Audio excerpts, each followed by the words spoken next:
setiap lembaga, setiap pesantren itu mempunyai aturan atau tata tertib yang itu harus diikuti, dipahami oleh seluruh warga lembaga tersebut. Itu. Oke. Berbicara tentang disiplin, akhir-akhir ini saya melihat ada kebijakan baru Ya. di MA1. Ya. Itu memang gebrakan baru atau kebijakan lama yang diaktifkan kembali, Pak? Ya, mengenai hal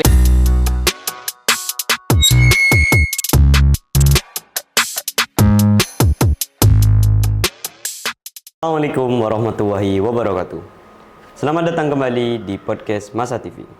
Tapi sebelum lanjut, jangan lupa like, comment, subscribe, dan jangan lupa tekan lonceng agar kalian tidak ketinggalan konten-konten menarik dari Masa TV. Oke pemirsa, pada podcast kali ini saya berkesempatan menjadi presenter. Dan di samping saya telah hadir Waka Kesiswaan MA1 Anokoya. Mungkin untuk lebih jelasnya bisa diperkenalkan dulu, Pak. Assalamualaikum warahmatullahi wabarakatuh. Waalaikumsalam warahmatullahi wabarakatuh.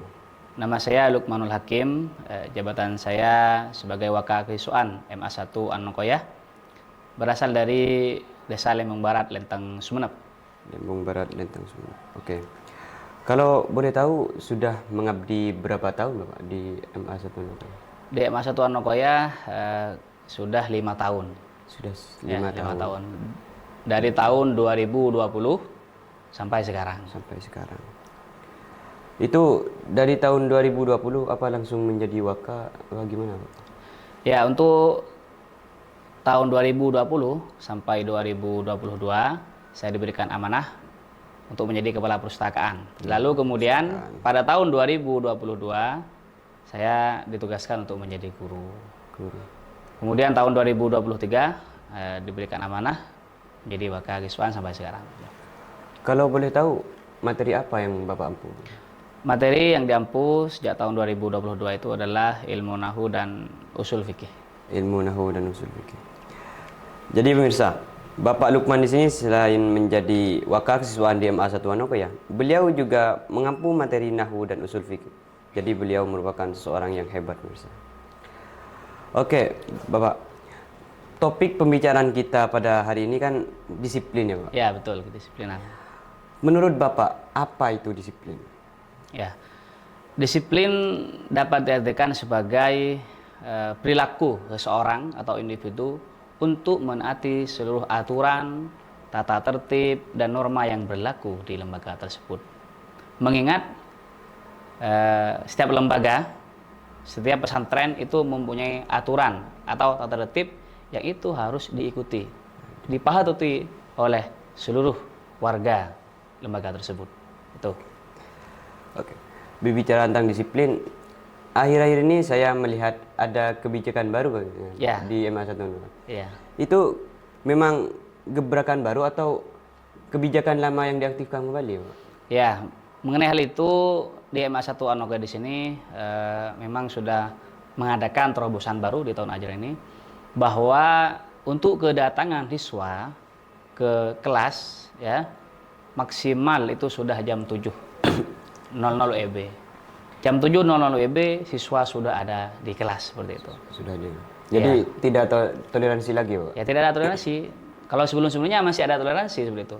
Padahal sudah jelas di jadwal itu bahwa start KBM itu jam 7.00 WIB. Otomatis siswa harus datang ke kelas sebelum jam 7.00 WIB. Setelah itu, setelah istirahat, juga jam 9.00 WIB harus juga tiba ke madrasah.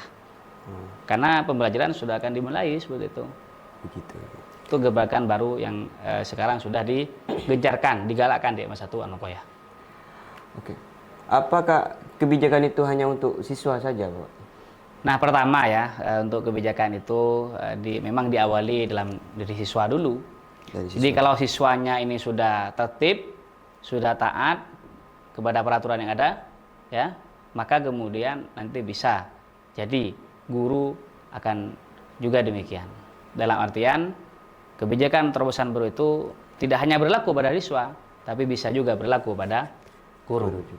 Siswa datang tepat waktu, ya, jam 7.00 WIB semuanya, maka guru juga harus demikian. Itu langkah ke depan seperti itu. sepenglihatan saya Bapak, kayaknya yang paling dituju pada kebijakan ini kayaknya datang tepat waktu. Betul. Apakah kedisiplinan yang lain itu tidak dilirik Bapak? Seperti kedisiplinan di kelas, seragam atau yang lain, apakah tidak dilirik? Ya, untuk kedisiplinan siswa memang tidak hanya datang tepat waktu saja itu, tapi juga bagaimana siswa bisa rajin masuk ke kelas.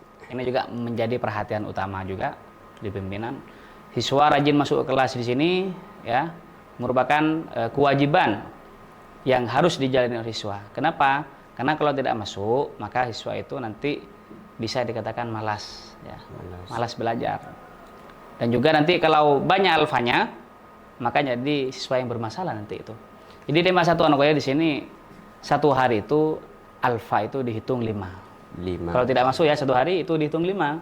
Sakit tidak masuk maka dihitung 5. Izin juga dihitung 5. Satu hari seperti itu.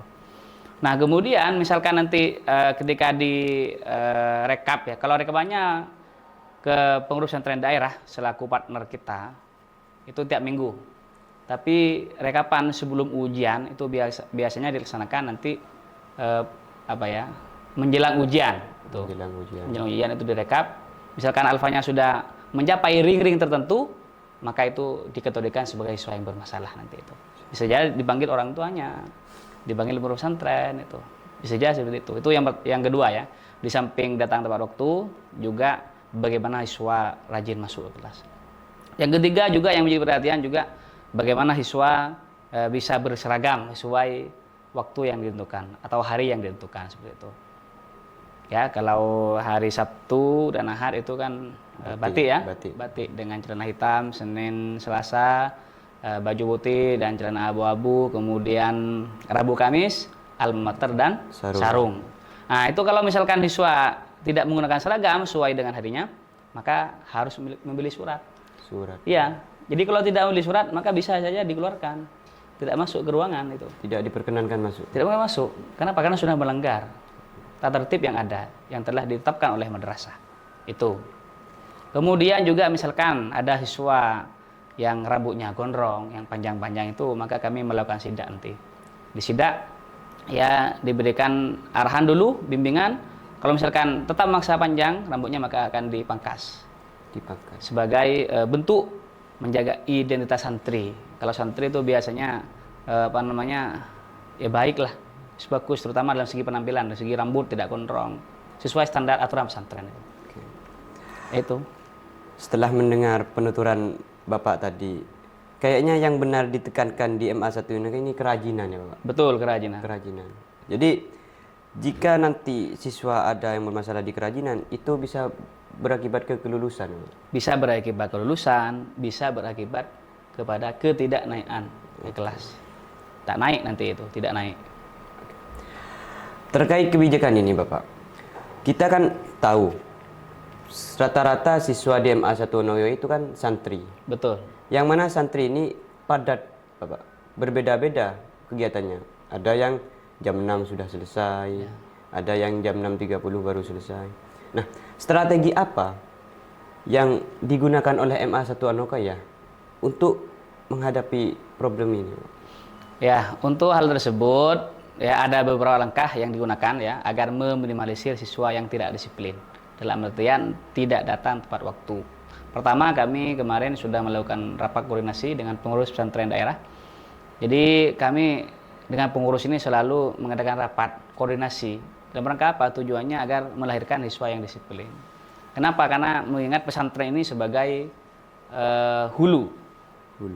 Kemudian di sini sebagai hilirnya. Di sana ujungnya, di sini hilirnya. Jadi harus kompak antara ujung, ya, antara hulu dan hilir harus kompak seperti itu.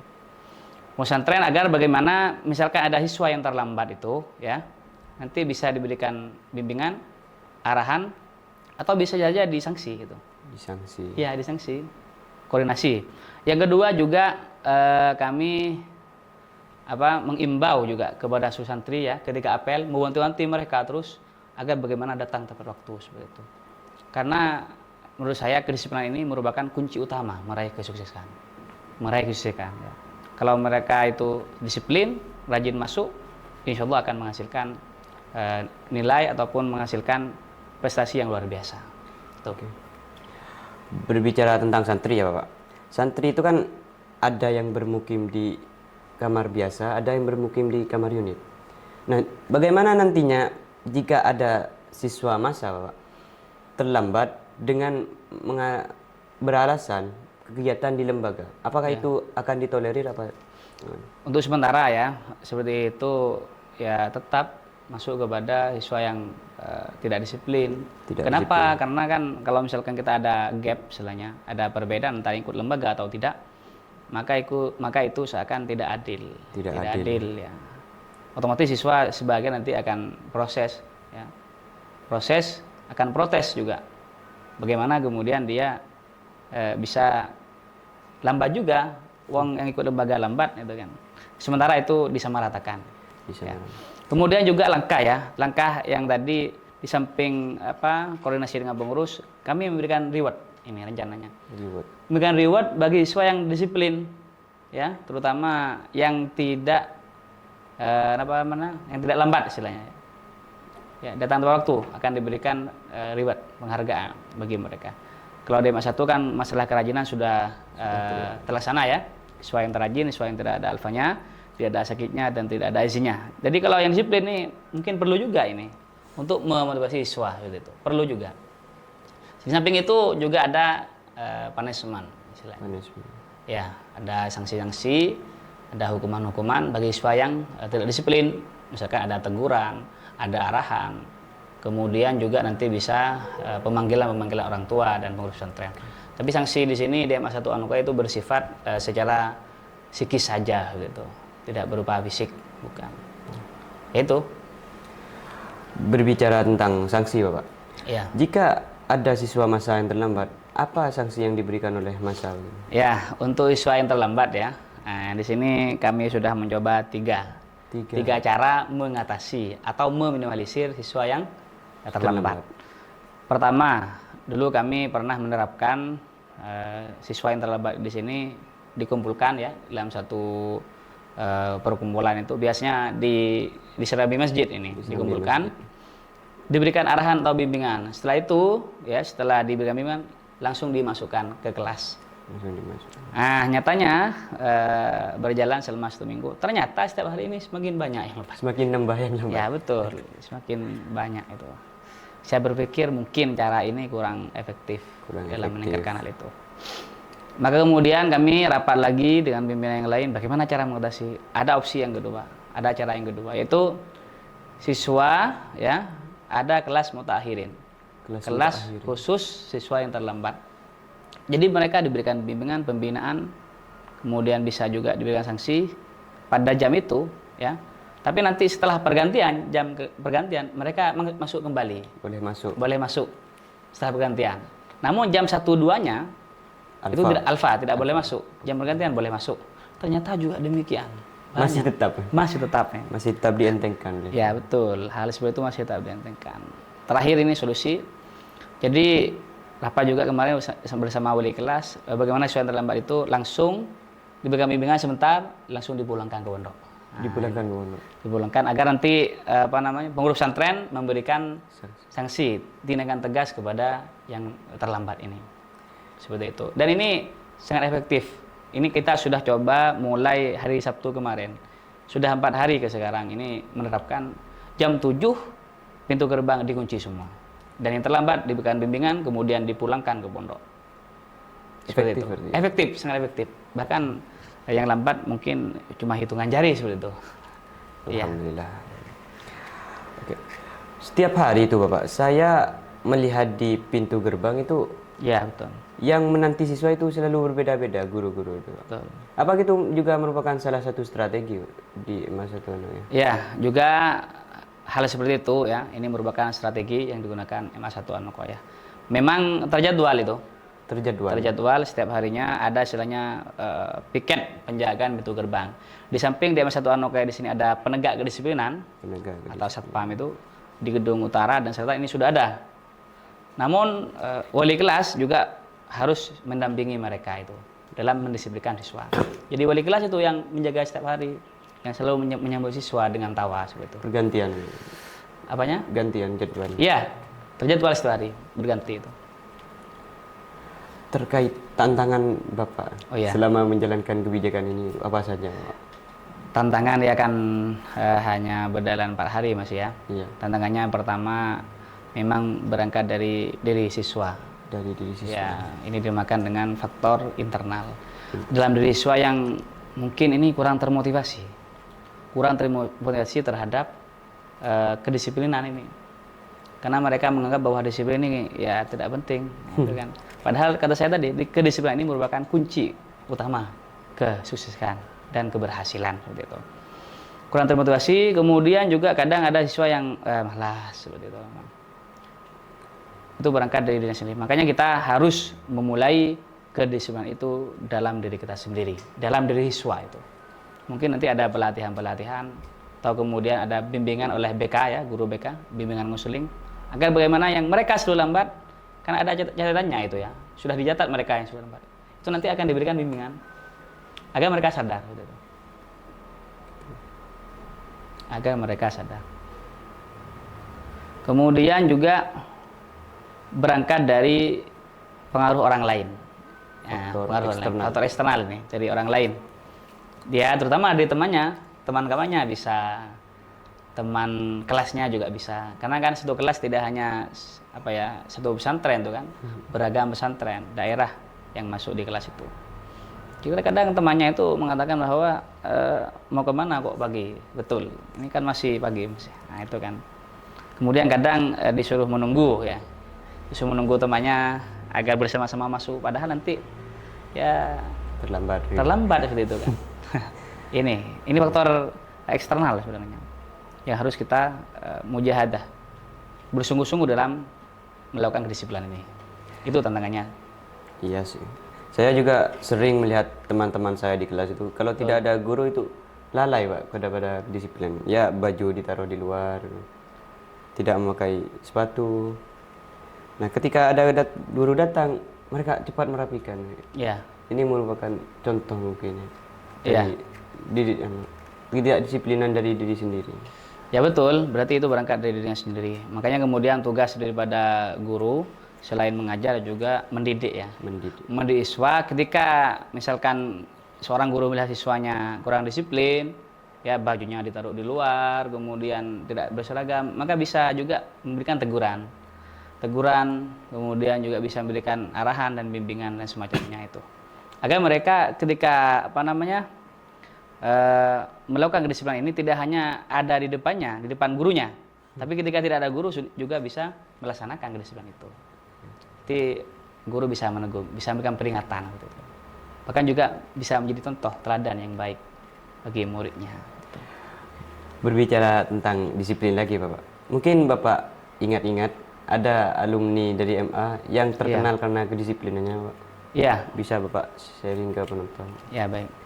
Untuk alumni ya, beberapa alumni MA 1 An-Nogoyah di sini, alhamdulillah sudah juga mengisi daripada ruang-ruang di tengah-tengah masyarakat, di ruang-ruang pemerintahan. Alhamdulillah jika alumni ini.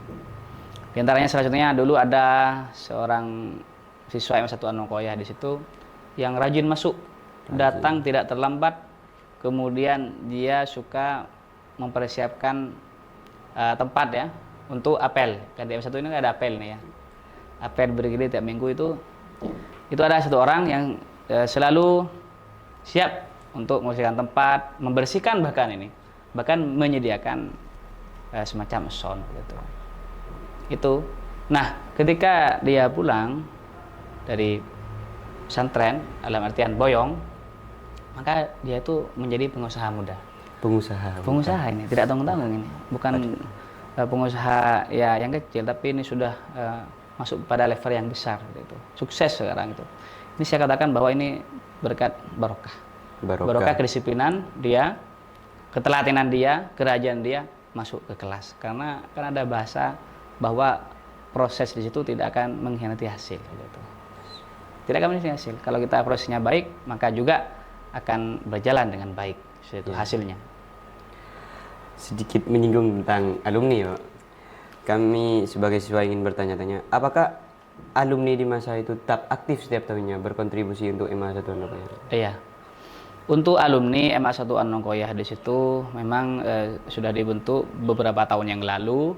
Tapi untuk tahun sekarang itu kemarin ya, pas setelah Idul Fitri itu mengadakan pertemuan halal bihalal. Halal bihalal. Di mana itu dikemas oleh pengurus Ikatan Alumni Madrasah Aliyah 1 Anokoya.